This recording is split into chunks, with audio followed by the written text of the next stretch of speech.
Paz, irmãos, bom dia. Honra, toda a glória sejam dadas ao Senhor. Bom, hoje nós vamos passar ao estudo do capítulo 12 de 1 Coríntios e a gente vai começar a entrar num tema interessante, que é os dons espirituais. E é um assunto que, para nós, especialmente, é importante porque nós cremos, como o pastor sempre reitera, nós cremos na manifestação do Espírito. Não existe nenhuma base bíblica para que nós acreditemos que o capítulo 12 de 1 Coríntios perdeu a validade, Não existe nada que alguém possa pegar e dizer, não, isso aqui, esse versículo de 1 Coríntios 12 não vale mais não, ele não precisa mais ser lido, Na verdade, eu acredito que não existe nada na Bíblia que não precise mais ser lido, Até mesmo algumas coisas no Antigo Testamento que a gente sabe que pertenciam a uma outra dispensação, mas ainda assim são válidas, E aí, a gente vai ler hoje do versículo 1 ao 11, porque o capítulo 12 é dividido em duas partes. Então, para que a gente faça uma divisão mais certinha, a gente vai ler primeiro aí do 1 ao 11, e aí na próxima aula, se Deus quiser, a gente complementa, E aí aqui nessa passagem, Paulo vai dizer o seguinte, detalhe, ele encerrou um assunto, aquele assunto lá que a gente estava tratando, e agora ele vai começar um outro assunto.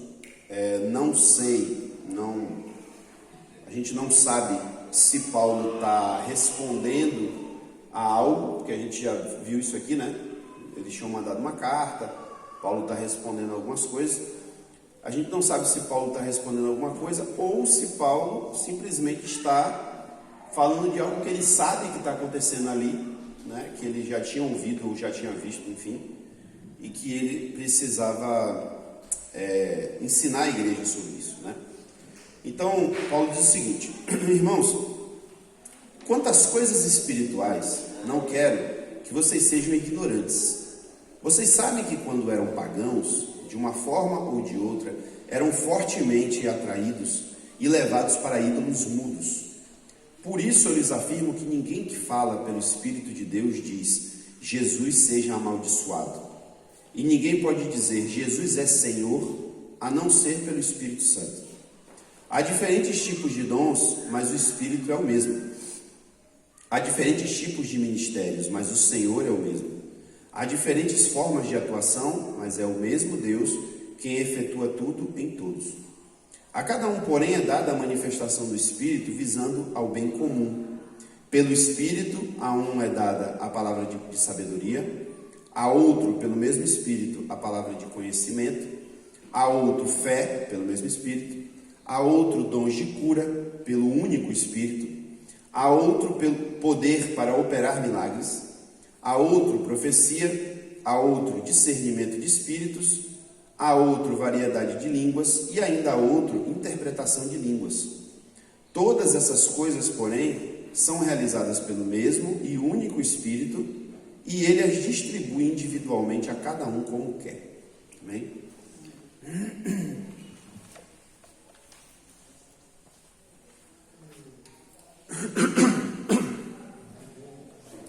Bom, na maioria das Bíblias, no versículo 1, a gente tem assim, quanto aos dons espirituais, Acho que se alguém leu aí na sua própria Bíblia, provavelmente está assim, quanto aos dons espirituais.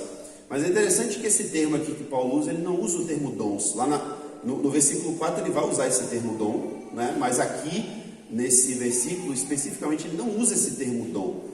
Ele fala, e aí aquela história, o grego é uma língua diferente do português, e às vezes tem coisas que, se a gente for traduzir ao pé da letra, soa estranho, Então, ao pé da letra ele diz, quanto às espirituais, E aí fica assim, o que espirituais, né? Mas é porque lá no grego tem uma particularidadezinha que, a depender do tipo, né, do modo como a palavra é escrita ou falada, ela indica uma coisa. Então, o que eu quero dizer aqui com isso? É que Paulo não está falando apenas de dons aqui. Quando ele começa a falar sobre esse assunto, ele não está falando apenas de dons, ele está falando de tudo relativo ao Espírito, certo? Ele vai se concentrar aqui em falar sobre os dons, aqui nesse momento. Depois ele vai falar sobre o corpo, né, o corpo de Cristo e tal. Depois ele vai falar sobre o amor. Depois ele vai voltar para falar sobre dom de profecia, dom de línguas. Mas o que ele está dizendo é, irmãos, eu quero que vocês não, eu desejo que vocês não sejam ignorantes em relação às coisas relativas ao Espírito Santo. E aí, nesse caso, ele vai falar sobre dons, né? Mas ele também se refere a outras coisas aqui. Então ele fala, eu não quero que vocês sejam ignorantes em relação a isso. A gente não sabe, assim, na totalidade, a realidade da igreja de Corinto. O que a gente sabe é que Paulo passou um bom tempo ali, ensinando aquela igreja. Ele morou naquela cidade, né? Ele não só passou por lá, ele passou, ficou um tempo, morou ali. A igreja prosperou bastante ali naquele lugar, né? Cresceu bastante.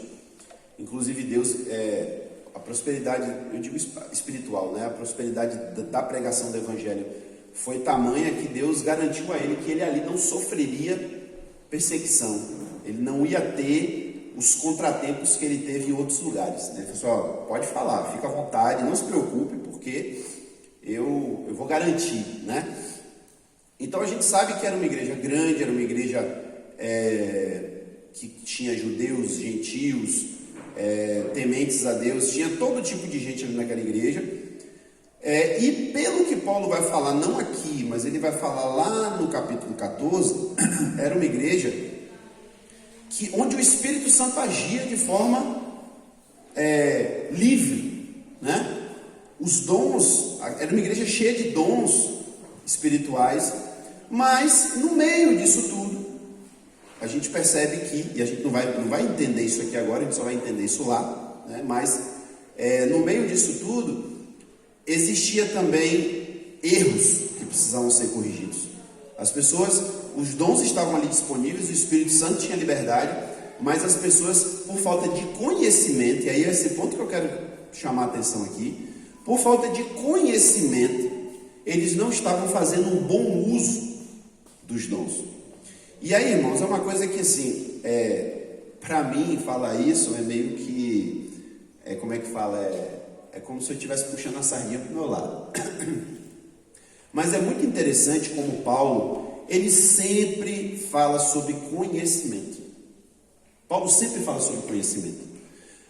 A gente não tem isso na Bíblia especificamente, essa frase que eu vou falar. Mas Paulo, do jeito que Paulo fala, ele fala assim, não adianta, eu estou falando assim, não tem essa frase na Bíblia, mas é como é que diz, a temática, né? Vamos dizer assim, de Paulo. Não adianta experiência sem conhecimento. Não adianta você só dizer assim, eu não sei muito da Bíblia não, mas eu tenho minha relação com Deus, certo? Mas será que a sua relação com Deus está certa? Porque a gente às vezes se bate com situações, e nesse caso aqui, né, Paulo está falando, como eu disse, de coisas espirituais, e as coisas espirituais são complicadas. Eu já falei, acho que aqui com vocês, de uma situação que aconteceu lá na época de Itaberaba, de uma mulher que estava falando em línguas, entre aspas, da igreja, e todo mundo dando glória a Deus e aleluia, e depois se descobriu que ela estava endemoniada. Falta de discernimento, né? E também de conhecimento. Houve também uma outra situação, e tudo Deus deixava acontecer para a gente ir aprendendo, né? Houve uma outra situação em que uma pessoa se levantou como se estivesse profetizando e tal, e todo mundo muito contrito com aquela situação, mas a forma como aquela pessoa estava profetizando era muito, era estranha. A forma como ela falava, é como se Deus estivesse dando uma ordem para que as pessoas adorassem Ele, não sei o que, e ficou todo mundo. Aí um grupo se ajoelhou logo e começou a dar glória a Deus, aleluia. Outro grupo já ficou assim, tô achando esquisito esse negócio. Outro grupo ficou com medo, falou, rapaz, eu não sei se é o Sinuel que ficar quieto, né? De repente é Deus, vai cair um raio na minha cabeça. Aí a pessoa que tinha mais conhecimento ali, chegou, atravessou até o pastor, depois até pediu perdão, pastor, me perdoe, que eu nem vi que o irmão estava ali, senão eu pedi até permissão para fazer o que eu fiz. Na mesma hora, o cara que tinha mais conhecimento ali, chegou, botou a mão na cabeça, cala a boca agora em nome de Jesus. Aí todo mundo, misericórdia, o que foi isso? O cara mandou o profeta calar a boca. E no final a gente descobriu que a menina realmente estava numa angústia, numa perturbação espiritual. Ela não estava profetizando de fato. Alguma outra coisa ali, que eu até hoje não sei o que foi que aconteceu, estava acontecendo. Então, por falta de conhecimento, né, a gente falhou ali naquela hora, né? Então, quando Paulo fala que não quer que os irmãos sejam ignorantes, justamente o que ele está dizendo eu não quero que vocês desconheçam as coisas espirituais. Porque aí lá no 14 ele vai falar, por falta de conhecimento das coisas espirituais, o culto de vocês está virando uma bagunça. Vocês estão dizendo que Deus está ali, mas Deus não atua no meio da bagunça. Deus é um Deus de ordem, é um Deus de... Como é que é a palavra que ele usa? Não é nem ordem, ele fala... Deus não é Deus de confusão. E o culto estava se transformando numa confusão, né? Mas isso é assunto lá do capítulo 14. Estou adiantando já para a gente ter uma ideia do porquê Paulo está falando isso, né? Aí no versículo 2 ele diz, vocês sabem que quando vocês eram pagãos, ou seja, eram gentios, né, dados à idolatria e às coisas que não pertencem a Deus, de uma forma ou de outra, vocês eram fortemente atraídos e levados para os ídolos mudos. Eu demorei um tempo para entender por que Paulo está falando isso aqui, e eu acho que eu entendi, né? E aí eu acho que está bem destacado aí, porque como ele está falando aqui de coisas espirituais, e ele vai falar sobre os dons do Espírito Santo, ele fala, olha, lembrem-se que quando vocês não eram de Deus, quando vocês estavam lá no mundo, servindo aos ídolos, existia alguma coisa que atraía vocês a isso. E ele até fala assim, de uma forma ou de outra, ele não quer entrar no mérito para explicar isso aí. Ele fala assim, de alguma maneira, por algum motivo, vocês eram fortemente atraídos e levados para os ídolos mudos. Vocês acham que Paulo está falando de quê aqui? O que é que atrai as pessoas, né, os incrédulos, para servir e adorar ídolos mudos? Ele falou isso no capítulo 11. Hã? Pastor tem a resposta na língua. Fala aí, pastor. É demônio. É demônio. Quem é que atrai os incrédulos para os ídolos, para a idolatria? Satanás, os demônios. É disso que ele está falando. Exato. Óbvio, né? Se eles estão... O mundo jaz no maligno. A gente já sabe disso. O príncipe desse mundo, Satanás. Ainda tem esse detalhe aí, né? O príncipe desse mundo cegou o entendimento das pessoas. Então, todo mundo que não está nesse reino aqui, está no reino de lá. Não tem um meio termo. Não tem o meu reino. Não, eu não quero nem servir a Satanás, não quero nem servir a Deus. Eu quero servir a mim mesmo. Não existe. Agora ele estava quando eu falei, intolerância religiosa. Pois é. Que somos contra as coisas do demônio, porque isso é intolerância. Para o mundo é. Para o mundo é. Então, ele está dizendo que quando lá as pessoas estavam no mundo, nós, né, estávamos no mundo, nós também existia na nossa vida uma atuação espiritual. Por isso que eu ressaltei para vocês que Paulo não está falando apenas dos dons do Espírito, ele está falando das coisas espirituais. Entendam, quando vocês estavam no mundo, vocês nem percebiam isso talvez, vocês talvez nem admitissem isso, mas vocês estavam sendo levados pelo Espírito desse mundo para as coisas erradas. Só que agora, vocês não estão mais nesse reino, vocês estão no reino de Deus. E aqui no reino de Deus também existe um Espírito que leva vocês às coisas de Deus, né? Então no versículo 3 ele fala, é por isso que eu lhes afirmo, sem sombra de dúvida, que ninguém que fala pelo Espírito de Deus pode dizer, Jesus é anátema, ou Jesus é maldito, Jesus seja amaldiçoado. Ninguém que tem o Espírito Santo pode declarar isso. Faz sentido, né?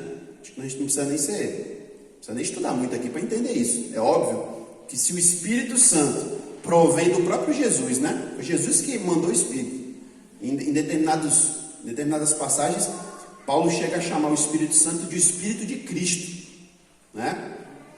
Então, o próprio Espírito de Cristo vai motivar que nós amaldiçoemos Jesus?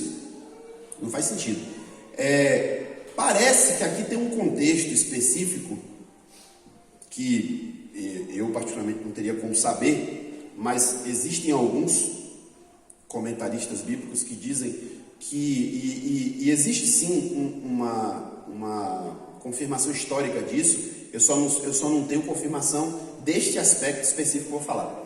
Alguns comentaristas dizem que já naqueles dias de Paulo, em algumas sinagogas, porque vocês sabem que naquele tempo os judeus e cristãos estavam misturados, né? O cara era judeu, ele frequentava a sinagoga. Nesse tempo o templo ainda existia em Jerusalém. O templo não tinha sido destruído aqui quando Paulo escreveu essa carta. Os cristãos judeus, eles continuavam a frequentar o templo. Eles continuavam a ir na sinagoga nos sábados, né? Eles continuavam a celebrar as festas de Israel. Eles eram judeus. Mas o que já parece que o que estava começando já a acontecer é que nas sinagogas, para que os cristãos fossem expulsos das sinagogas, eles começaram a criar um ritual ali no momento da oração inicial, onde a pessoa era obrigada a dizer que Jesus era anátema, Jesus é maldito. E como eu disse, eu não tenho confirmação, eu não posso afirmar aqui que de fato era isso, mas o que eu posso afirmar que aí sim a gente tem documentado é que em determinado momento o judaísmo, ele tinha lá, não lembro se no começo ou no final das reuniões, eles tinham uma oração que era a oração das 13 bênçãos. Então na oração eles faziam bendito é Deus por causa disso e daquilo, bendito é Deus porque eles faziam uma oração de 13 bênçãos. E essa oração das 13 bênçãos, com o tempo, virou a oração das 13 bênçãos mais uma. Porque no final eles botavam assim: e maldito todo aquele que... aí eu não lembro como é que era, mas nitidamente ele estava falando assim: maldito aquele que crê em Jesus. Eles não usavam o nome de Jesus, mas eles induziam a pessoa a dizer: maldito é aquele que crê no falso Messias. Então, com isso, os cristãos falaram: eu não tenho mais como ir na sinagoga, eu não tenho como fazer essa oração. Então, gradativamente, os cristãos judeus, eles começaram a meio que ser expulsos das sinagogas por causa disso. Então dizem que o contexto era esse, né? Pode ser, pode não ser, mas de qualquer modo o que importa é o que Paulo está dizendo. Se alguém tem o Espírito Santo, ele não vai dizer isso. Ele não vai amaldiçoar Jesus. E por outro lado, também ninguém pode dizer Jesus é Senhor a não ser pelo Espírito Santo de Deus. E aí aqui, óbvio, entra um detalhe. É óbvio que qualquer pessoa, da boca para fora, pode falar isso, né? Na fachada lá da Universal tem escrito: Jesus Cristo é o Senhor, né? E tem inclusive música fazendo piada disso. Então é da boca para fora. O que Paulo está dizendo ninguém pode afirmar com convicção, de fato, que Jesus é o seu Senhor, se não for por intermédio do Espírito Santo. E aí assim, eu entendo que a conexão do versículo 2 para o versículo 3 é justamente, e Paulo vai destrinchar isso de outra forma, né, em outra passagem, mas acho que em Romanos, inclusive, é uma passagem que se relaciona bastante com essa aqui, quando ele diz: se no teu coração você crer e com a tua boca você confessar que Jesus é o Senhor, você será salvo, né? Então, perceba que quando ele está falando aqui de dizer Jesus é Senhor, ele está falando de salvação em última análise, concorda? Ele não está falando apenas de uma declaração, ele está falando de uma confissão, né? Porque lá em Romanos ele vai depois explicar isso e dizer: olha, quando alguém declara que Jesus é Senhor, é aí onde vem a salvação. Então, juntando uma coisa com a outra, ele está dizendo: quando a gente estava lá, a gente era guiado pelos espíritos imundos para que a gente fosse para os ídolos. E agora, nós somos conduzidos pelo Espírito Santo para a salvação, para declarar que Jesus é Senhor. Todo mundo concorda, amém? É exatamente isso que a gente crê mesmo, né? Então, a não ser pelo Espírito Santo, que convence o homem do pecado, da justiça e do juízo, nós não podemos declarar que Jesus é Senhor e não podemos obter a salvação. Bom, então, dada essa introdução que ele faz, então agora sim ele começa a falar especificamente dos dons espirituais. Aí, no versículo 4 ele fala: irmãos, há diferentes tipos de dons, mas o Espírito é o mesmo. Há diferentes tipos de ministérios, mas o Senhor é o mesmo. Há diferentes formas de atuação, mas é o mesmo Deus quem efetua tudo em todos. Ele faz essa introdução para falar sobre a questão da presença do Espírito, né? Da ação do Espírito na vida do crente. E aí agora ele fala, vamos falar agora especificamente de dons, né? Essa palavra dom, quem já passou pela Igreja Católica, provavelmente ouviu essa expressão carisma. Já ouviram essa expressão carisma? Né? Existe uma outra palavra associada a essa, esqueci agora qual é, não é carismático não, é outra coisa. Dom, a palavra dom no grego é carisma, por isso que a igreja usa muito essa palavra, né? Porque dom significa carisma, e essa palavra dom, ela vem da palavra graça, que em grego é charis. Eu não sabia disso, descobri agora. Achei interessante isso, nunca tinha atentado para esse detalhe, né? Quer dizer, o dom, se a gente for traduzir para outra palavra, é um presente, é uma dádiva, né? E vem da palavra graça, que significa justamente dar a alguém alguma coisa que ela não merece, né? Um favor, até poderíamos dizer um presente imerecido, né? E no caso aqui, dom significa especificamente isso, algo que é dado de graça. Isso é importante. O sentido aqui dessa palavra é importante aqui agora, porque perceba, quando a gente fala de dom, a gente não está falando, dom aqui não é apenas sinônimo, é isso, não é apenas sinônimo de uma capacidade, é sinônimo de algo que Deus está nos dando de graça, sem a gente merecer, mas Ele está dando isso para a gente para um propósito, e Paulo vai falar sobre isso, né? Existe um propósito para isso. Deus não está só te dando um negócio. Vou te dar aqui um presente. Obrigado. Tá. Não, calma. Estou te dando porque é para alguma coisa, né? É para algum propósito. Então ele diz, há diferentes tipos de dons, mas o Espírito é mesmo. Ele vai reforçar muito isso aqui, né? Só existe um Espírito. O Espírito atua de formas diferentes, mas é o mesmo Espírito que está atuando. Aí lá no capítulo 14 ele vai dizer, será que o mesmo Espírito vai fazer confusão? O Espírito vai falar uma coisa aqui, depois ele vai falar outra ali que contradiz? Não pode, né? É o mesmo Espírito. Há diferentes tipos de ministérios. Dentro aí dessa questão, ele já começa a dar a ideia do que ele quer dizer, né? O dom aqui é um ministério, na verdade, né? É um serviço prestado a Deus. Mas o Senhor é o mesmo, falando de Jesus, né? Quando ele fala Senhor aqui, ele está se referindo a Jesus. Então todos nós prestamos serviço a quem? Jesus, né? E há diferentes formas de atuação ou de obras, né? Poderíamos também usar essa palavra aqui, diferentes obras que nós podemos realizar, mas é o mesmo Deus que efetua tudo em todos. Em outro momento, Paulo vai dizer, é Deus que opera em nós tanto querer quanto realizar, né? Ou efetuar. Então tudo depende de Deus. Depende de Deus. Ele me dá vontade de fazer, porque quando eu estava lá no mundo eu não tinha vontade de servir a Ele. Aí quando eu entendi, criei, recebi o Espírito Santo, o Espírito Santo vem e fala, agora você tem que mudar. Agora a sua vida é outra. É o que o mundo não entende, né?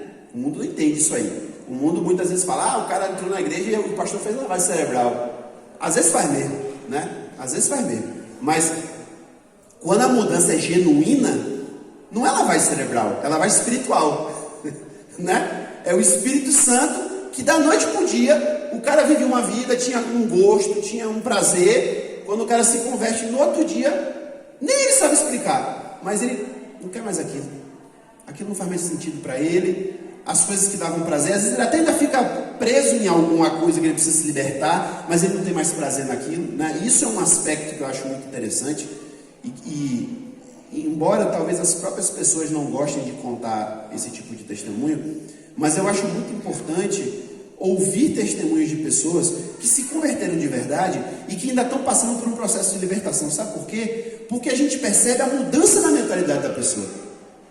Por exemplo, conheci uma senhora que se converteu e passou um ano fumando. Quando ela não era crente, ela fumava em qualquer lugar. Estava nem aí. Quando ela se converteu, ela ainda não estava liberta do vício, ela fumava escondido. Ninguém sabia que ela fumava. Ela não queria que ninguém soubesse, ela tinha vergonha. Não é já uma mudança de pensamento? Aí, quando finalmente Deus libertou ela, ela veio para diante da igreja e falou assim: irmãos, quero contar uma bênção que pouca gente sabia, né? As pessoas próximas, talvez o marido soubesse e tal. Pouca gente sabia, mas eu me converti há 1 ano atrás e eu não consegui parar de fumar. E hoje Jesus me libertou. Mas então, a mudança da mente dela já tinha acontecido. O corpo dela, né? A carne, ainda estava ali naquele processo de libertação, mas a mente já tinha mudado, né? Então é o mesmo Deus que atua, que efetua tudo em todos. Antes da gente seguir, eu não sei se você percebe uma coisa interessante nessa passagem. Capítulo 4, do 4 ao 6. Vocês conseguem perceber que Paulo apresenta a trindade aí? Gente, isso me passou despercebido 40 anos da minha vida. Eu percebi isso ontem. Nunca tinha percebido isso.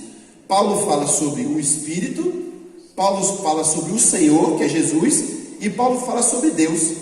Olha que interessante, né? Ou seja, eles estão trabalhando em conjunto. O Espírito Santo dá os dons. O Senhor recebe o nosso serviço a partir desses dons. E Deus é quem efetua tudo. Deus é o que está acima, né? Lembra que a gente falou até da hierarquia, né? Que ele falando do homem e da mulher. Ele fala, olha, o homem, a mulher é submissa ao homem, o homem é submisso a Cristo. Cristo é submisso a Deus. Ele não botou o Espírito Santo na jogada aí, né? Mas é interessante ele falar isso aqui.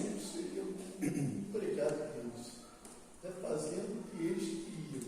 É o mesmo Deus, mas ele se manifestando como que Jesus assim, eu tenho que ir, porque se eu não for, o Espírito não virá. Né? Aí eu vou mandar o Espírito para vocês. Eu vou embora, eu vou para o meu Pai, mas o Espírito vai ficar. Então o Espírito, além de ser um paráclito, ele é um servidor da vontade de Deus nas nossas vidas. Tem coisa, eu acho que eu falei isso aqui, acho que foi semana passada ou retrasada. Jesus era um servo de Deus. Tem coisa que não dá para explicar. Se a gente tentar explicar, vai ser filosofia. A gente vai filosofar, né? A gente não entende totalmente a natureza de Deus. Como é Deus? O que é Deus? Né? A gente conhece Deus pelos atributos dele. E isso basta, né? A gente sabe que ele é eterno, a gente sabe que ele é onisciente, onipresente, onipotente, ele é bom, ele é verdadeiro, justo, etc, etc. Santo. Mas se a gente for fazer uma análise como a gente faz do ser humano, né? Como é que eu estou falando aqui? Como é que eu consigo falar? Como é que eu consigo andar? Né? Por que eu pisco? Dá pra gente entender essas coisas. Agora, não dá pra gente entender Deus. Ninguém explica Deus, né? Não dá. Então, essa questão aí do Espírito Santo, o máximo que eu digo, que eu consigo compreender do que a Bíblia diz, é que é uma coisa muito interessante que Paulo fala. Paulo fala assim, quem é que sabe das coisas do homem, senão o Espírito do próprio homem que está nele? Aí ele diz assim, de forma semelhante, ninguém pode entender e compreender as coisas de Deus, senão o próprio Espírito de Deus que está nele. Paulo faz uma relação, né? Como que dizendo assim, da mesma forma que o homem tem uma parte espiritual, que é onde está a sede de tudo que é o homem, a carne é só, né? Uma casca. Deus tem também uma parte interior dele, que é o Espírito dele. Como é que é isso? Não sei. Mas o que eu sei é que enquanto Jesus, o Deus, é chamado de Pai, e Jesus é chamado de Filho, e Paulo faz inclusive essa hierarquia, e o próprio Jesus disse, eu só faço o que o Pai manda, né? Eu vim do Pai, vou voltar para o Pai. O Pai é a origem, né? Mas quando fala do Espírito Santo, a gente tem uma confusão entre o Espírito de Cristo e o Espírito de Deus. Não existe uma distinção entre os dois. Não existe algo do tipo, o Espírito de Cristo está subordinado ao Espírito do Pai, ao Espírito de Deus. Não, é o mesmo Espírito. Não existe dois Espíritos, só existe um, né? E talvez seja aí o que Jesus quis dizer, eu e o Pai somos um. Mesmo ele sendo carnal, estando ali, vivendo, né, como um homem comum, mas o Espírito que estava nele é o mesmo Espírito que está em Deus, né? E que aí a gente poderia até desenrolar para o que a nossa realidade, né, hoje em dia. E até eu vou, não, é assim que quer dizer. Ninguém vai ao Pai, senão que o Espírito Santo é que convence do pecado, da justiça e do juízo. Então vai para Jesus através do Espírito Santo, né? E também de Jesus volta o próprio Espírito. É Jesus quem... existe um termo teológico que fala isso, né? O Espírito procede de Jesus, alguma coisa assim, né? Ele é que conduz, ele revela. Se não fosse Jesus, o Espírito não viria, né? Por assim dizer. O Espírito Santo é que leva o homem a conhecer Jesus, né? Necessidade e tal. E ao mesmo tempo, Jesus, a gente tem o Espírito Santo. É para lá e para cá. Tem um detalhe aqui, antes de eu falar dos dons, das manifestações, um detalhe interessante que Jesus fala, e os discípulos não tinham entendido aquilo. Eu tenho certeza que se a gente estivesse lá, a gente também não teria entendido isso.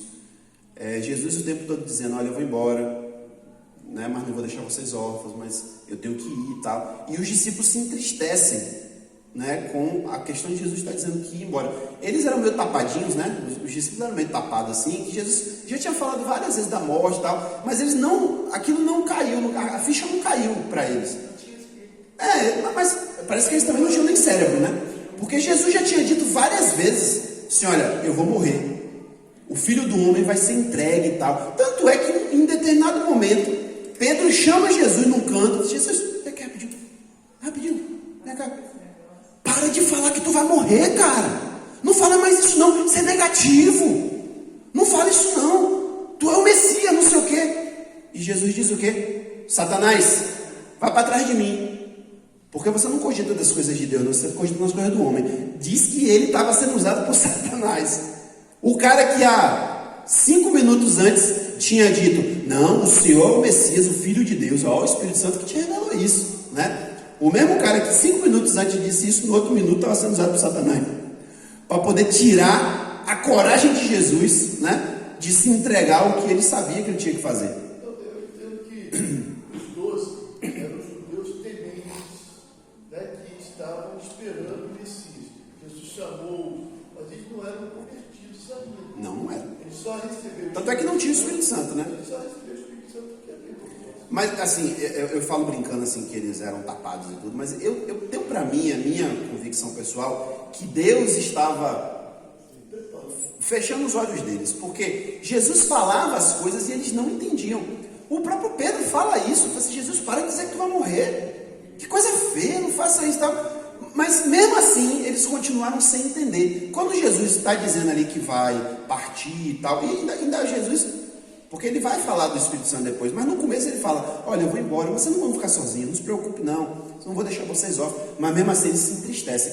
Aí onde vem o que eu quero dizer, Jesus diz assim, olha, é porque vocês não entendem, mas se eu ficar, não é bom para vocês, mas se eu for, vai ser muito bom para vocês. Por quê? Que sentido faz isso? Para pensar, se fosse você hoje, você gostaria de ter Jesus aqui do seu lado? Que em vez de eu estar aqui, era Jesus ensinando aqui? Quem é que não queria? Todo mundo já pensou isso. Eu gostaria muito mais que Jesus estivesse comigo todo dia, que Jesus estivesse presente aqui. Beleza, mas olha só, se Jesus estivesse aqui até hoje, o Espírito nunca teria vindo.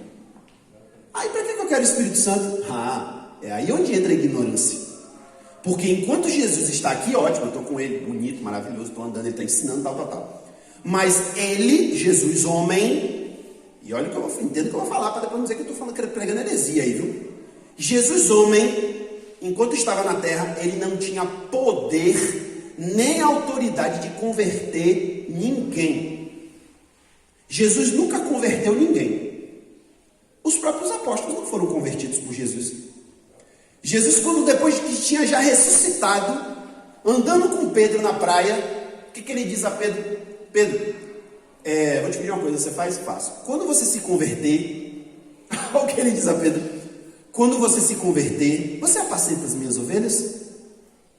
Pedro, eu acho que Pedro estava abalado ainda com a situação, ele nem percebeu o que Jesus falou, né?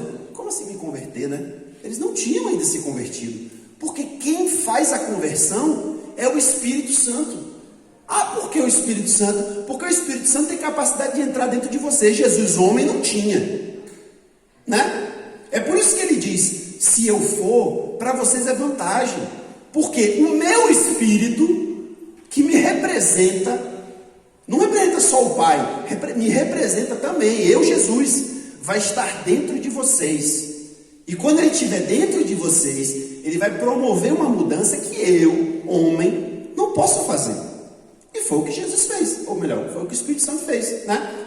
Quando o Espírito veio no Pentecostes, qual foi a mudança que o Espírito produziu, né? Pegando só Pedro. Vamos pegar só Pedro, o problemático Pedro, né? O que a gente sabe mais ou menos a história. O cara tomou uma coragem, pregou o evangelho e começou a fazer. Era outro Pedro, era outra pessoa ali, né? Ele de fato se converteu ali. Então,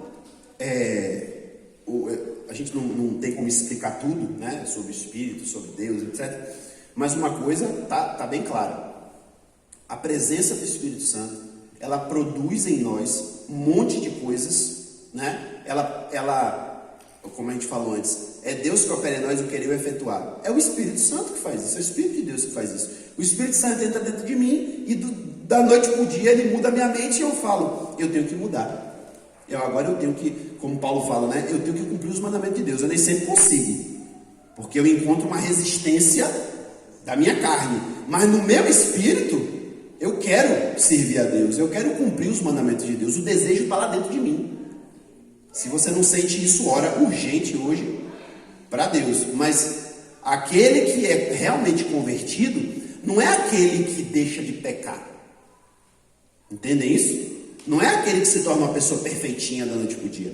É aquele que da noite para o dia percebeu que tem que viver uma vida diferente. E ele vai se esforçar para viver aquela vida diferente. Alguns se esforçam mais, alguns se esforçam menos, né?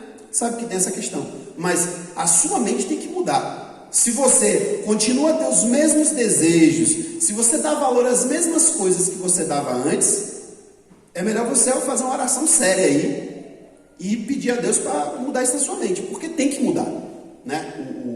Eu já falei isso aqui várias vezes, eu vou falar outras milhares de vezes.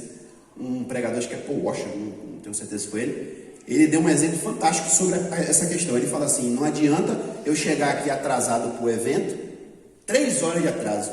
Aí a pessoa me pergunta, pastor, o que aconteceu? Não estava marcado tal hora, eu só chego 9 horas, chegou meio-dia. Aí ele vai dizer, não, é porque quando eu estava vindo para cá, não sabe o que aconteceu, eu fui atropelado por um Scania. Aí eu não consegui chegar. O cara vai dizer o que de mim? Ele fala, pastor, o senhor está delirando, ou o senhor é um descarado mentiroso. Porque quem é que tem um encontro com o Scania e fica inteiro? Né? Se o senhor tivesse tido um encontro com o Scania, o senhor não estava aqui, o senhor estava no hospital, né? Então ele fala, é impossível que uma pessoa tenha um encontro com Cristo e ela permaneça do mesmo jeito. Não tem como, é impossível. É por isso que Jesus fala, pelos frutos vocês vão conhecer. Porque uma pessoa que tem um encontro com Cristo dá frutos. Ela pode não ser perfeita, ela pode ainda pecar, mas os frutos estão lá, né? Então isso é importante. Bom, então aí ele agora começa a falar especificamente da manifestação. Então perceba, olha os termos que Paulo está usando aqui. No capítulo 4 ele fala de dons, né? O Espírito dá capacidades para cada crente para atuar no reino, mas essas capacidades, esses dons, elas produzem manifestações. Então, o dom não é só aquilo que você recebeu e está dentro de você. Existe uma externalização do dom. O dom tem que produzir alguma coisa. Então, ele já muda o termo para dizer, a cada um é dada a manifestação do Espírito, né?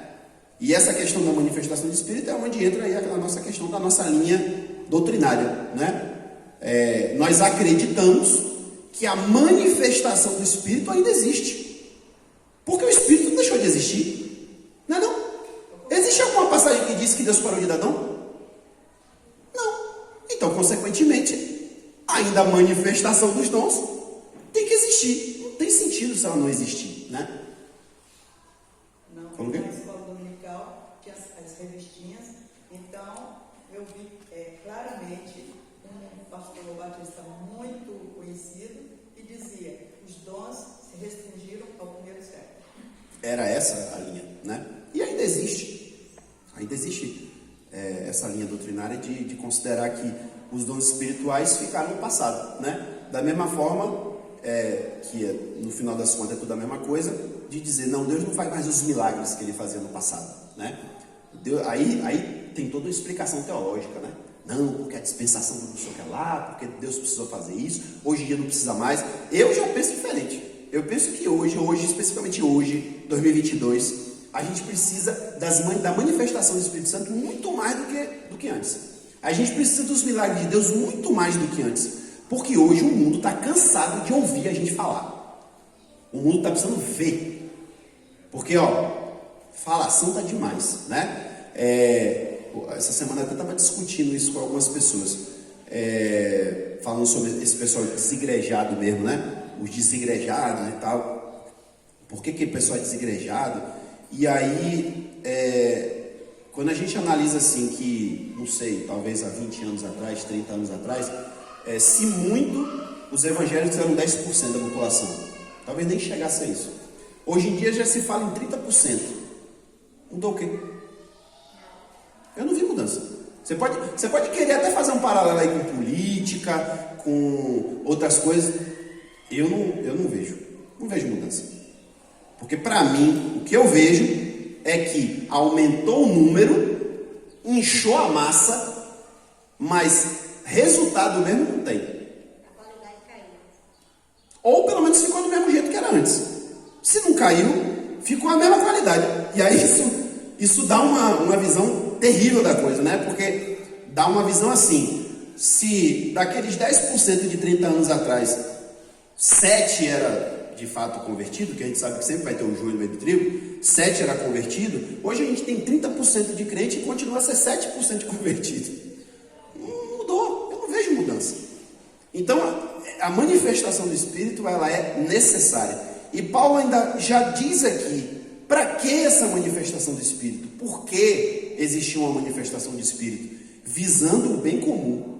Uma outra expressão, que talvez algumas Bíblias usem aí, para algo proveitoso, para que haja proveito da coletividade, né? Quando ele fala de bem comum aqui, até eu particularmente não gosto muito desse termo, porque quando se fala de bem comum, a gente geralmente, esse termo é associado com questões sociais, né? Tipo assim, o bem comum da sociedade, né? Mas Paulo não está falando aqui da sociedade, ele está falando da igreja. E depois ele vai, a partir do versículo 12, ele vai começar a mostrar que ele está falando aqui da igreja, ele está falando do corpo de Cristo, tá? Então a manifestação do Espírito Santo, ela existe para que a comunidade, a igreja, ela receba isso de volta, né? O dom que me é dado é para que eu sirva, e não para que eu fique com aquele negócio só para mim e vai servir só para mim. Existe um dom até que é assim, mas a maioria dos dons não é para essa finalidade. Então ele começa a falar aqui, e eu vou resumir aqui para não ficar repetindo, né? Ele vai falar o tempo todo, pelo Espírito, pelo mesmo Espírito, pelo único Espírito, uma pessoa recebe palavra de sabedoria. Já um outro vai receber a palavra de conhecimento. É um pouco difícil entender o que Paulo está falando aqui. Para mim eu acho um pouco difícil. Porque se a gente se apegar às palavras, talvez a gente chegue a alguma conclusão. Mas eu não tenho muita certeza de qual é a intenção de Paulo com essas palavras, sabe? Essa parte de interpretação bíblica é um pouco mais complicada. Mas quando ele usa essa palavra sabedoria, parece que ele está falando da sabedoria que a pessoa recebe de Deus para ela poder pastorear o rebanho, para ela poder exortar o rebanho, ela poder até ensinar o rebanho, né? Então, assim, eu não sei se eu tenho capacidade de fazer isso da forma correta, mas poderíamos dizer assim, pastores e mestres teriam a palavra de sabedoria, né? Seria mais ou menos nesse sentido. Então, é uma sabedoria, não quero dizer meramente humana, mas é uma sabedoria que eu posso edificar a vida do outro, né? Eu posso aconselhar o outro, inclusive. E isso faz sentido até quando a gente pensa assim, né? Paulo até falou isso em um outro... Não sei se a gente já leu isso. Já leu, acho que já leu. Que ele fala da dissensão, não, um irmão estava processando o outro na igreja. Aí ele fala, será que eu não tenho um irmão com sabedoria para poder estar entre vocês? Litígio, né?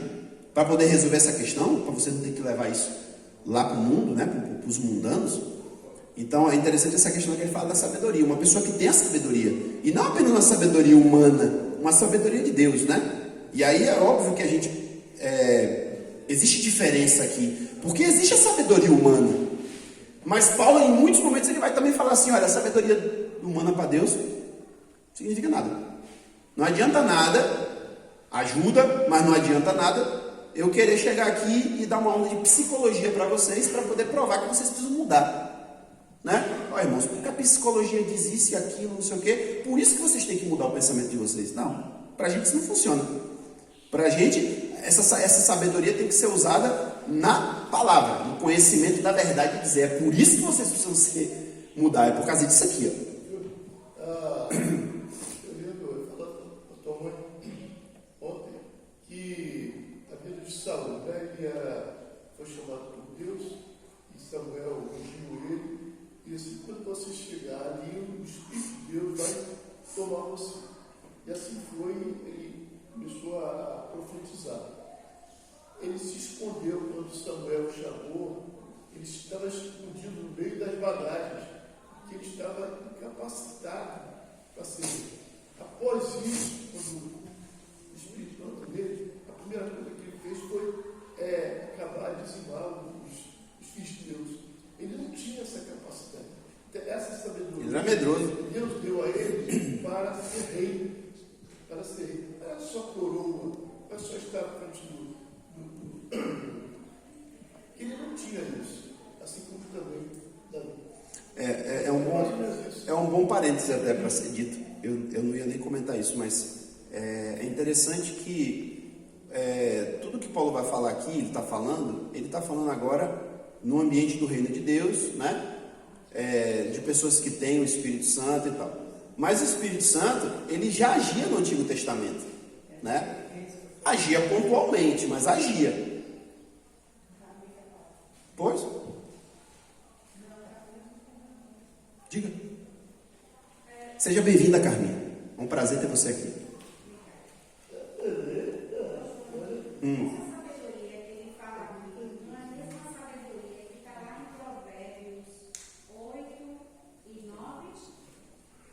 Boa pergunta.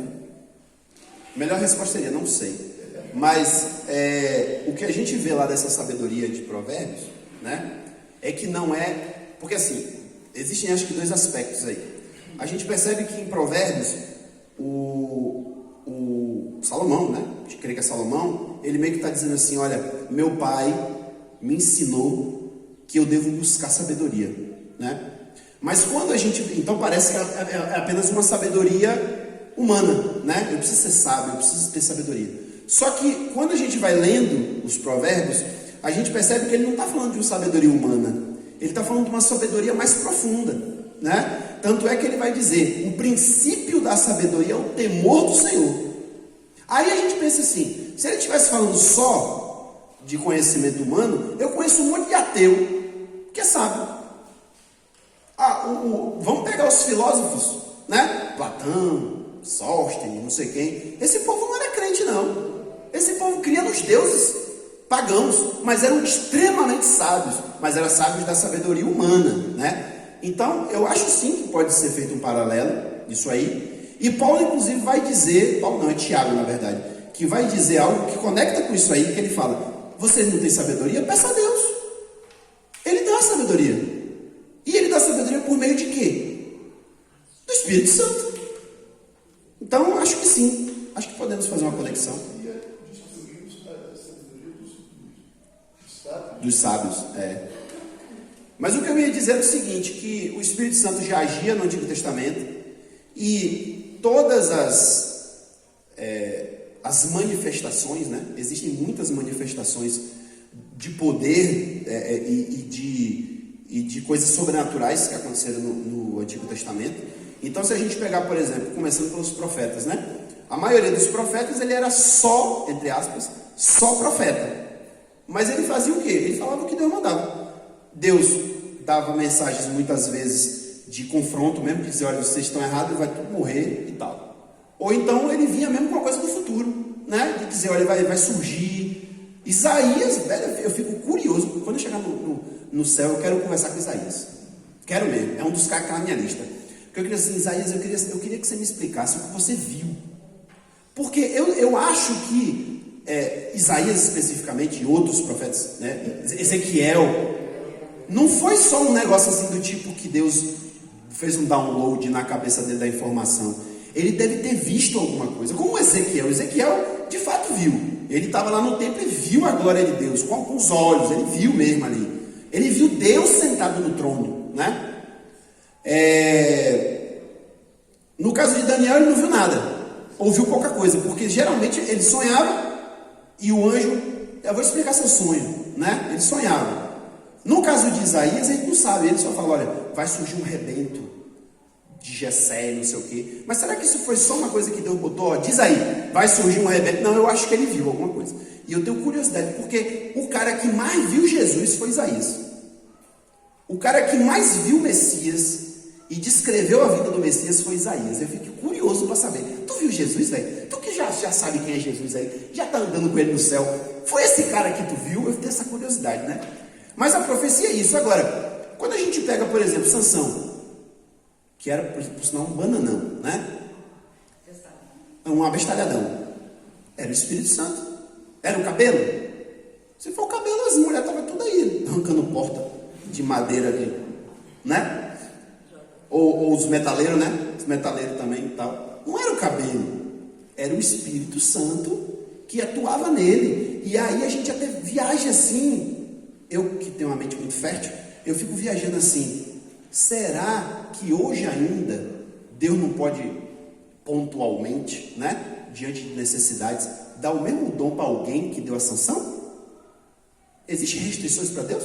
Eu acho que não, né? Então assim, o cara, o superpoder do cara era ser forte, de pegar um leão e destroçar com a mão, de pegar uma porta, que as portas da cidade eram um negócio muito maior do que essa parte todinha aí de madeira. Essa não era, essa me enganou até outro dia, achei que a porta era isso tudo, né, Beto? É abestalhado que eu sou. Mas tem umas casas de milionário aí, que a porta é aquilo tudo mesmo. Vai até lá em cima, a porta da cidade era o dobro daquilo, de madeira de verdade. O cara chegou lá, arrancou do lugar, por causa do Espírito Santo, né? Por causa do Espírito Santo, Elias e Eliseu ressuscitaram morto, né? Eliseu ainda fez mais um monte de mirabolia,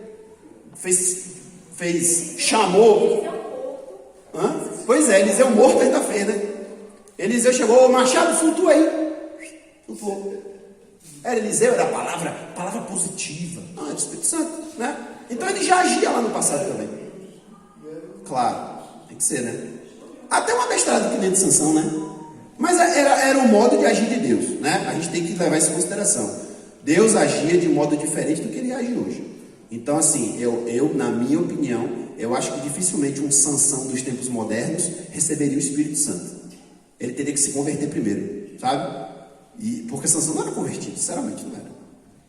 Falando da sabedoria, eu acho que pode entrar nele, quando Salomão, ele julgou a causa daquelas duas mulheres que tinham filho, né?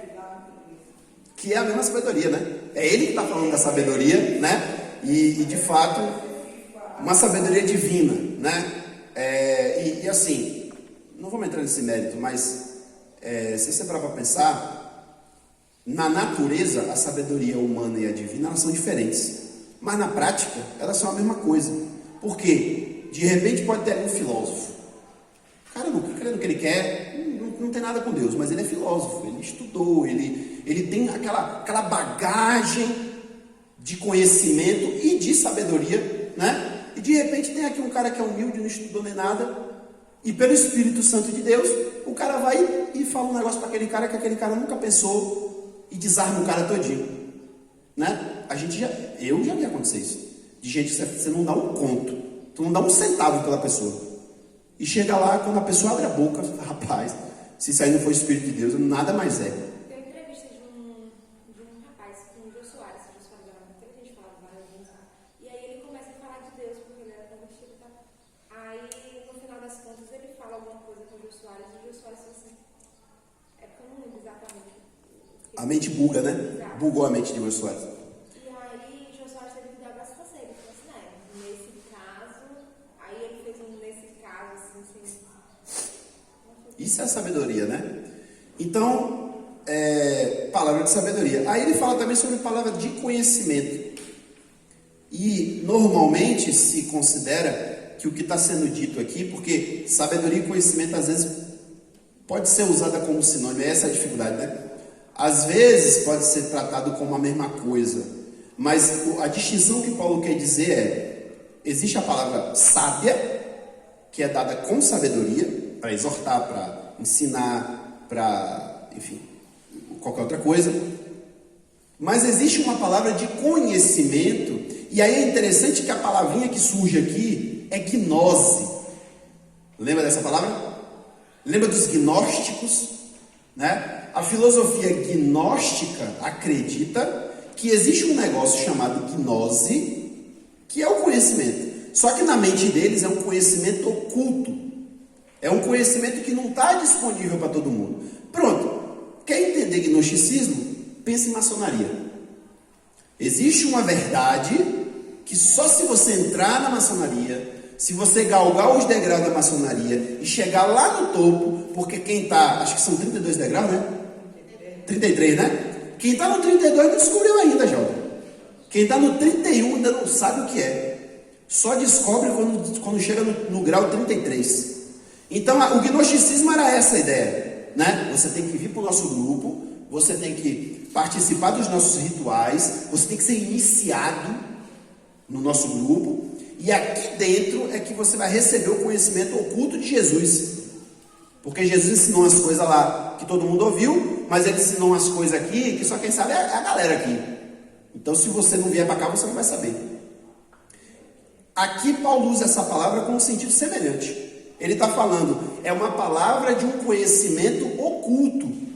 É algo que ninguém sabe, é algo que você não sabe, mas o Espírito Santo te mostra, né? E a gente também sabe que isso é real. A gente já viu isso acontecer muitas e muitas vezes com a gente, com os outros, né? Eu estava conversando com alguém outro dia, não lembro como é que foi a conversa, mas eu falei justamente isso, que porque a pessoa falou assim, às vezes a gente vai na igreja, pronto, era com uma pessoa católica, e ela dizendo que ela gosta muito, ela é muito fervorosa, e ela gosta de ir no culto da igreja evangélica, ela gosta muito da igreja evangélica e tal, mas que ela teve alguma experiência que ela não gostou muito da igreja evangélica, e começou a citar essas situações, né? De gente que fica falando as coisas, dizendo que Deus mandou falar, não sei o quê, e eu não sei se eu acredito nisso não. Aí eu falei assim, eu sou muito sincero, né? Eu falei assim, eu já tive mais experiência de ouvir horóscopo do que Deus falando comigo. De gente vir falar que era Deus, mas fala um negócio tão genérico, sabe? Que pode ou não ser Deus, eu não tenho nem como discernir. Mas eu já tive experiência de eu não estar nem querendo que Deus falasse comigo, e Deus vem e me fala exatamente o que eu estava pensando naquela hora. É o que isso?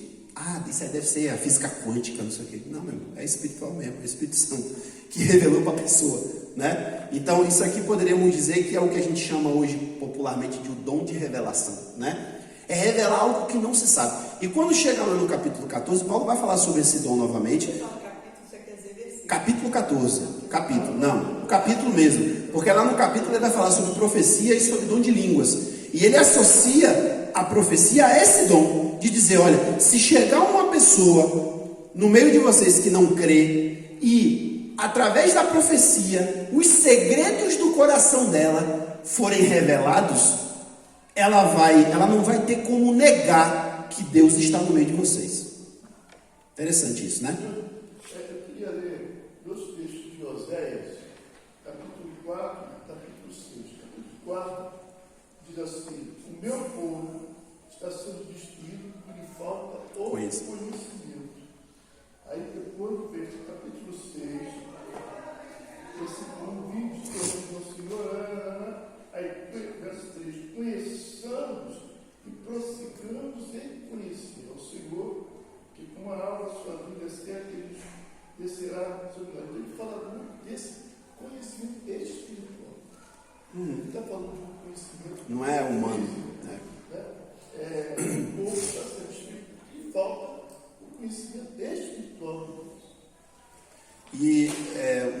outro parêntese aqui que me surgiu é que eu falei da questão da sabedoria, né?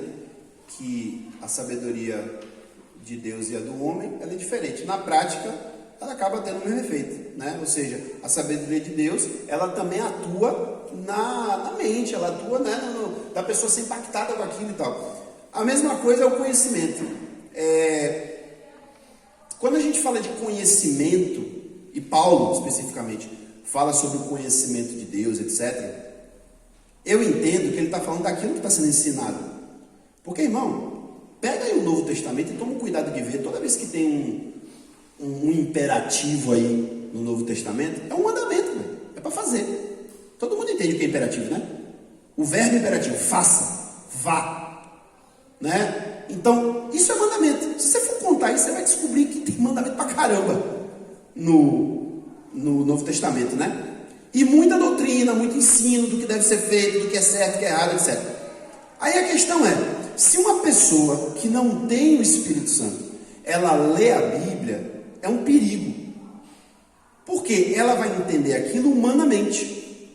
Então, às vezes a gente até vê o que acontece. A Bíblia é usada para as maiores barbaridades, né? Porque a pessoa lê e faz um entendimento humano daquilo ali.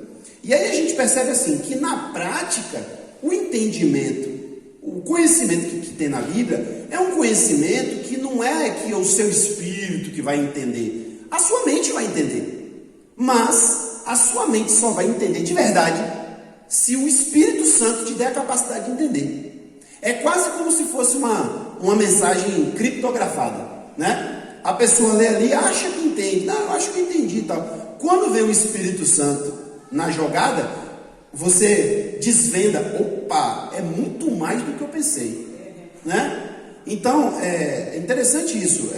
A gente não pode, a gente tem que tomar cuidado para não espiritualizar demais as coisas, né? O conhecimento que a gente tem que obter é um conhecimento que está disponível para eu, ser humano, absorver, né? É óbvio que até acho que tem uma passagem na Bíblia que fala mais ou menos isso. O conhecimento de Deus, não tem como a gente se aprofundar no conhecimento de Deus. Deus tem que pegar uma parte daquilo e trazer para a gente entender essa parte. O resto não dá, porque é intraduzível, né? Não dá para entender, mas a mente do Senhor, né? Mas quando a gente tem o Espírito Santo, a nossa mente humana, ela consegue entender aquilo que de fato está escrito no texto, né? Então vamos dizer assim, é uma parceria, né? Mente e espírito, né? Nesse caso. Bom, então, prosseguindo. Terceiro dom que ele fala aqui, a um outro é dada a fé, pelo mesmo Espírito. Olha que interessante, ele coloca a fé como um dom, né? E uma manifestação também do Espírito Santo. Eu vou falar sobre os dois aqui. Ele fala de fé e no mesmo versículo ele fala de dons de cura. Quando Jesus chegou para os discípulos, quando ele partiu, ele falou, como é aquela passagem específica? Ele fala, né? Porão as mãos sobre os enfermos e eles serão curados, expulsarão demônios, etc, etc. A gente entende que essa palavra de Jesus, inclusive ele fala também sobre pregar o evangelho, fazer discípulos, né? A gente entende que Jesus não está falando aquilo só para os apóstolos, né? Até porque existe um equívoco da gente achar que naquela situação ali, Jesus estava só com os 12, mas não era. Se você for ler com cuidado, você vai perceber que Jesus reuniu todos os discípulos no momento que ele ascendeu ao céu. Todos os discípulos estavam com ele, porque logo depois fala assim, então eles foram para Jerusalém, e logo em seguida vai dizer que 120 estavam reunidos juntos ali, né? Os irmãos estavam reunidos. Então ele não falou aquilo só para os apóstolos, a gente entende que ele falou para todo mundo, inclusive para nós. É por isso que é minha responsabilidade também pregar o evangelho. Eu não sou evangelista, não sou pastor, mas é minha obrigação pregar o evangelho. Eu não tenho o dom de cura, mas eu tenho a obrigação de orar pelo enfermo. Eu não sou exorcista credenciado da igreja, mas se aparecer um demônio na minha frente é para eu cair em cima dele e expulsar, né? Agora, a própria fé. É preciso ter fé para agradar a Deus? Sem fé, é impossível agradar a Deus. Então eu tenho que ter fé, até para poder me converter, para ser salvo, eu preciso de fé. Agora, aqui Paulo está falando de uma outra coisa, né? Então eu tenho que ter fé, eu sou uma pessoa de fé, eu posso orar pela pessoa e Deus cura ou não cura, o problema é de Deus, ele faz o que ele quer. Mas aqui ele está falando especificamente de dom que Deus dá. E existe um dom de fé, para que a pessoa tenha uma fé diferente, né? Eu chamaria de uma fé sobrenatural. É uma fé que excede a fé comum, né? Agora não me peça explicar, não sei. Se alguém tiver essa fé, me explica depois, porque eu não sei explicar isso, mas existe esse dom. Alguns comentaristas até falam assim, essa fé, ela provavelmente está conectada com o dom em seguida, que é o dom da cura, né? Ou seja, como que dizendo assim, para que a pessoa exerça esse dom, ela tem que ter uma fé inabalável, precisa e sabe, não pode ter dúvida, uma margem de dúvida de que Deus vai fazer aquilo, porque Deus mandou ela fazer aquilo, né? Pode ser isso. Aí quando ele fala do dom de cura, perceba que ele usa o plural, dons de curas. Não é apenas um dom de cura, são dons de curas. E eu já conheci pessoas que têm esse dom, e é um negócio assim que você fica, não tem como você não ficar abestalhado, mesmo sabendo quem é Deus, mesmo sabendo que está na Bíblia, né? Mas faz lá aquela fila de gente, o cara que tem o dom de cura, ele sai olhando pela pessoa, e aí um ali vomita um negócio, o outro já sente o alívio na hora, o outro que estava com o pé torto, o pé fica certo. É um negócio muito doido isso aí, né? Coisa do Espírito Santo, né? Tem um fato interessante, é bom esses testemunhos, né?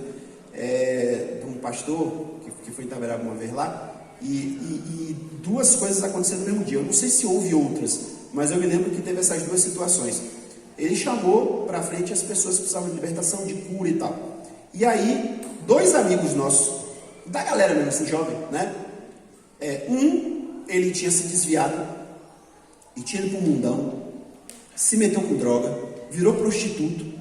Véi, a vida do cara deu uma guinada assim, 360 para ruim. Aí, há pouco tempo, né, daquela situação ali, talvez uns 6 meses, ele tinha voltado para Cristo. Dentro de casa, ele ouviu um louvor, Deus falou no coração dele, assim, velho, vou largar essa vida.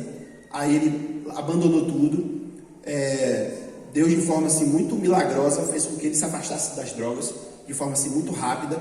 E aí, mais ou menos, foi esse tempo de 6 meses. Ele estava lá no retiro. Um foi esse. O outro era um rapaz de Salvador, que era conhecido nosso também, e ele tinha um problema na perna. Uma perna dele era maior do que a outra. E ele, inclusive, usava um saltão, assim, um sapato era normal e o outro era um salto, quase um triplo do salto que ele tinha. E aí, eles dois foram lá para orar. Olha o que Deus fez.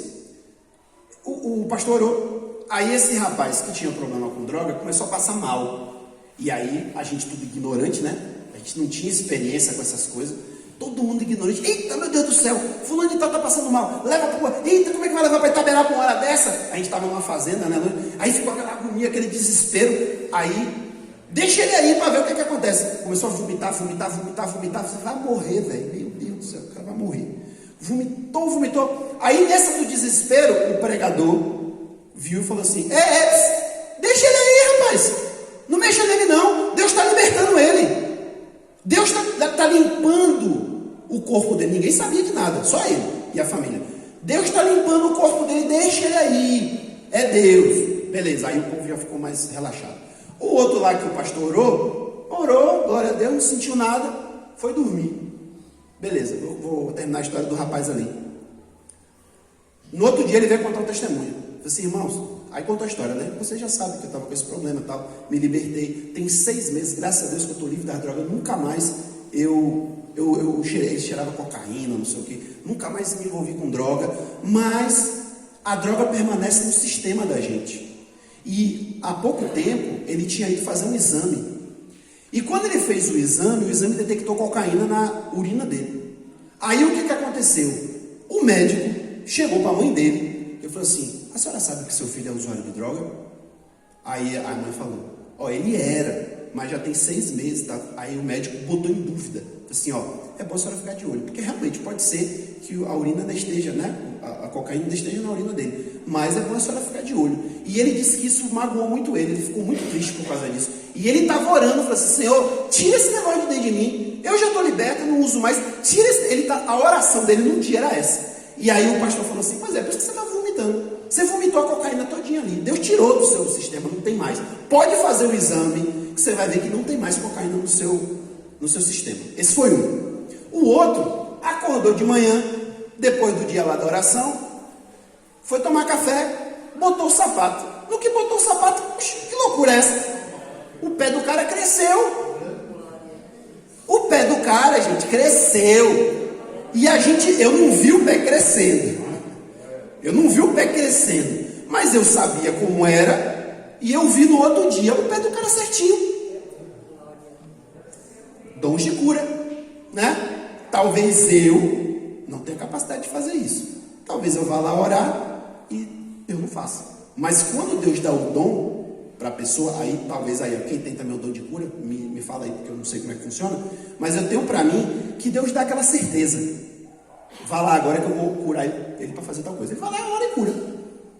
É certeiro, né? Deus vai e cura aquele ali que precisa de cura. De repente tem até gente que precisa, mas ele não vai naquele, porque Deus não mandou. Deus não mandou ele naquele, Deus mandou ele naquele. E vai e cura, né? Então é uma coisa muito específica. Dons de cura. Aí no 10 ele fala, poder para operar milagres. Entendo eu que aqui agora está abrangendo tudo, né? Tudo que não é cura, qualquer tipo de milagre. Olha a porta de Sansão. Olha o leão sendo despedaçado. Deus pode fazer. Eu já ouvi umas histórias que eu não sei se é verdade. E eu fico com medo de dizer assim, que é o que não é. Mas eu ouvi uma história uma vez, eu não lembro o país, era um país desses comunistas, que o evangelho não podia ser pregado. Na verdade tem duas interessantes, mas essa não chega a ser tão interessante quanto essa que eu vou contar. O camarada, ele foi descobriram que ele era missionário. E aí o pessoal falou assim: ó, corre porque descobriram que tu tá aqui. E aí o cara correu, fugiu. E a polícia chegou lá, bateu em gente, não sei o que, e descobriram que o cara estava indo para tal lugar e foram na direção do cara. Aí, quando ele estava chegando numa ponte, uma ponte bem alta, aí os caras estavam já chegando, ele estava a pé e a polícia estava vindo de carro, né? Deus falou com ele: pula da ponte. Aí ele parou assim, ficou meio perturbado. Eu vou pular da ponte? Assim, pule da ponte. Se você não pular, você vai morrer. Ele foi e pulou. E era um negócio assim absurdo. É uma coisa de 30 metros de altura. Era um absurdo a altura da ponte. Ele pulou da ponte, caiu lá embaixo inteiro, em pé, e fugiu. Foi embora. E depois ele contou o testemunho. Você não vai acreditar, pode não acreditar, mas isso aconteceu isso comigo. Eu pulei numa ponte de 30 metros, Deus me livrou. Se eu ficasse lá, eu ia me prender. Eu duvido? Não duvido, porque Deus pode fazer. Eu não sei se ele está falando a verdade, mas eu não duvido que Deus faça, né? Então, existem operações de milagres que Deus concede e que pode até ser, alguém até falou isso comigo outro dia: por que os milagres não acontecem mais na igreja? A minha resposta foi: os milagres acontecem, a gente aqui não está vendo, mas Deus está fazendo por aí. Deus está fazendo dos seus milagres por aí, né? Agora, por que ele não está fazendo no nosso meio? Aí é caso da gente parar e meditar, né? Mesmo versículo, a outro, profecia. Aí ele está falando agora especificamente do dom de profecia. E lembrando, profecia não é meramente fala do futuro, né? Não é só aquele que fala amanhã vai chover. Não. Profecia é aquele que fala em nome de Deus. Deus mandou, ele falou. Exato. Também, né? Eu entendo também de fato que a pregação, e especificamente a pregação, né, que a gente ouve aqui, porque o que a gente ora? Tipo assim: Senhor, que o pastor não fale, que seja o Senhor que fale, né? Então a gente está pedindo a Deus o quê? Eu quero uma profecia, Senhor.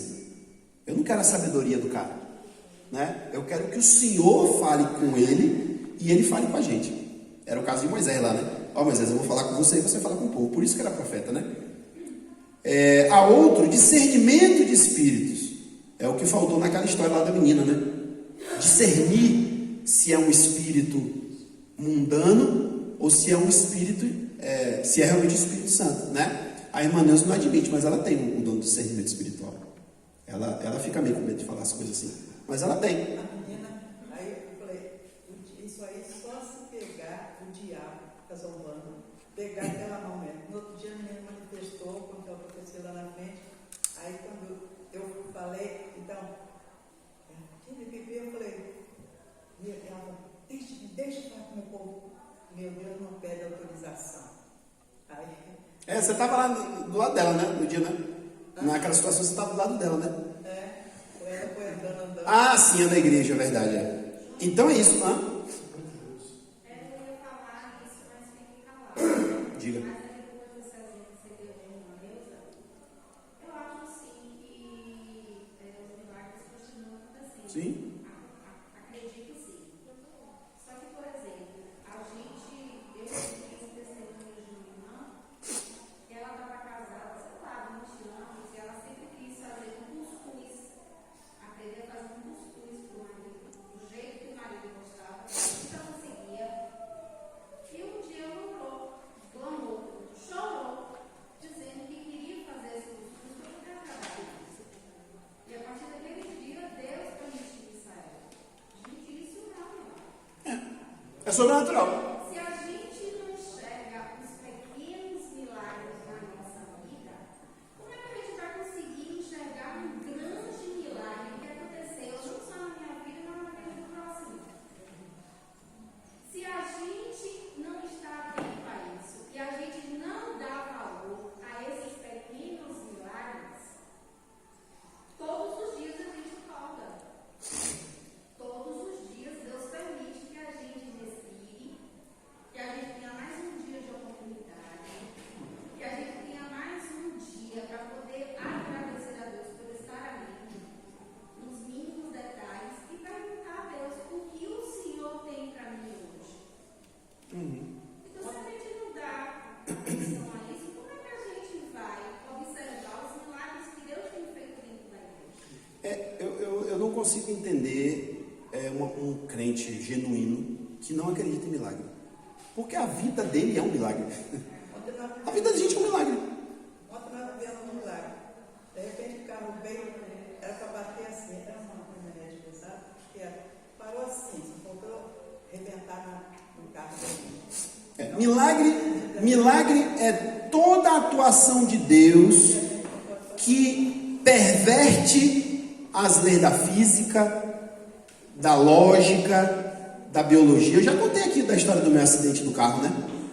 Que o carro virou, e aí no que o carro virou para cá, a de todo mundo, como é que chama? A reação, né, que a gente tem é de fazer assim. Eu tô caindo para cá, eu tento me equilibrar me jogando para o outro lado. Não é assim que a gente faz? Quando o carro virou, eu virei para cá. Eu virei ao contrário. Não tem lógica. E quando foram ver, eu não vi. Foram ver, o carro estava todo com a parte amassada. Se eu tivesse virado para cá, provavelmente tinha quebrado meu pescoço. Sabe? Então assim, é milagre. Nesse caso aqui, é um dom que Deus dá à pessoa para que ela realize os milagres, né? E eu nunca conheci ninguém assim, nunca conheci, mas tem, né? E eu talvez até poderíamos colocar aqui dentro desse bolo aqui a própria ressurreição de um morto, né? É um milagre e é fruto direto da atuação de alguém, né? Orando ali e fazendo a pessoa ressuscitar. Então, discernimento de espíritos, saber, né, se aquilo vem de Deus ou não. Uma hora a irmã Neuza dá uma aula aí para saber como é que isso funciona, se é uma intuição, se Deus fala, ou se é uma certeza. Eu acho que é uma certeza, né? Porque tem hora que ela fala um negócio assim que várias vezes ela já falou umas coisas que a gente fala assim: você está julgando, mãe, não fala isso, você está julgando. Não demorou muito, ela estava certa. Exato, pois é, o dom da água fria. A outra variedade de línguas. Lá no capítulo 14 a gente vai entender melhor isso. A gente vai entender essa questão aí da interpretação e das línguas, né? Mas ele fala de variedade. Ó, interessante essa questão, não é uma língua só. são várias línguas, né? Eu até entendo que aqui está embutido Atos 2. Não é só língua espiritual, é língua humana também. É uma coisa mesmo que eu também já ouvi. Já ouvi missionário dizer que estava lá no meio do índio lá, para ser comido, porque era canibal, e Deus deu a ele a língua do povo. E ele começou a evangelizar o povo com a língua que ele não sabia. Acredito, variedade de línguas. E ainda outro, interpretação de línguas, que aí é aquilo que Paulo também vai falar no versículo 14. A língua a língua espiritual principalmente, né? É algo que a gente não entende, nem quem está falando entende. Mas alguém pode ser usado para interpretar aquilo, né? Traduzir aquilo que está sendo falado. Então, ele finaliza. Vai pregar aqui o pastor Marcos, ele vai estar pregando na terceiro domingo dos jovens. E aí, pensando no pastor Marcos, meu filho não aprendeu inglês, ele é tradutor de inglês. Como você também que nunca foi mulher, você tem essa facilidade. Mas ele disse que ele ouvia Deus, traduzia para ele a língua, e ele hoje é um tradutor de inglês. Intérprete. Interessante. Então, finalizando, Paulo fala: todas essas coisas, porém, são realizadas pelo mesmo Espírito, o único Espírito, e ele as distribui individualmente. Então, duas coisas, só para fechar. Todas essas coisas, eu vou acabar. Todas essas coisas não significa que os dons são só esses. Porque, inclusive, depois ele vai falar de outros, tá? Mas ele está falando dos principais. Pode ter outros, né? E ele as distribui individualmente. Quem é que dá o dom? Deus. Individualmente. Aí me lembrei de uma passagem que é Lucas 16, 11, não vou ler, mas lá diz o seguinte: Jesus fala: se vocês não são fiéis nas coisas desprezíveis desse mundo, quem é que vai dar a vocês as coisas verdadeiramente importantes, né? E eu sempre entendi isso como sendo dom. Então Deus vai conceder o dom a cada um de acordo com a sua capacidade de receber aquele dom e de acordo com a boa administração que ele vai fazer daquilo, né? Então isso compete a Deus. Aí a gente vai ver mais para frente Paulo falando até da gente buscar os dons. Mas é óbvio que o fato de eu pedir um dom não significa que Deus vai me dar. Vai depender de Deus falar assim: ó, para você não vai rolar isso aí não. Não combina com você, né? Mas eu tenho mais outras coisas para dar a você aqui.